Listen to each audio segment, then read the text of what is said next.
கொங்கு நாடு மக்கள் தேசிய கட்சியின் எழுச்சி மாநாட்டில் 16,000 பெண்கள் கலந்து கொண்டு வள்ளிக்கும்மி அரங்கேற்ற நிகழ்வினை நிகழ்த்தி கிண்ண சாதனையில் இடம் பிடித்ததற்கான மாபெரும் பாராட்டு விழா.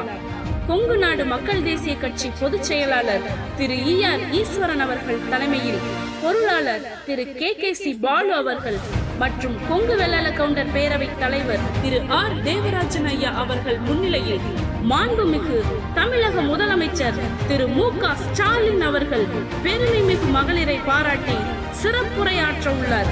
மாண்புமிகு அமைச்சர் திரு செந்தில் பாலாஜி அவர்கள் சிறப்பு அழைப்பாளராக பங்கேற்று வள்ளிக்கும்மி நடனமாடிய மகளிரை பாராட்டும் விழா 6/4/2025 ஞாயிற்றுக்கிழமை மாலை 3:30 மணிக்கு குடிசியா வளாகத்தில் நடைபெற உள்ள இந்த வரலாற்று நிகழ்வினை அனைவரும் கலந்து கொண்டு பெண்ணியத்தின் பெருமையை இவ்வுலகறியச் செய்வேன்.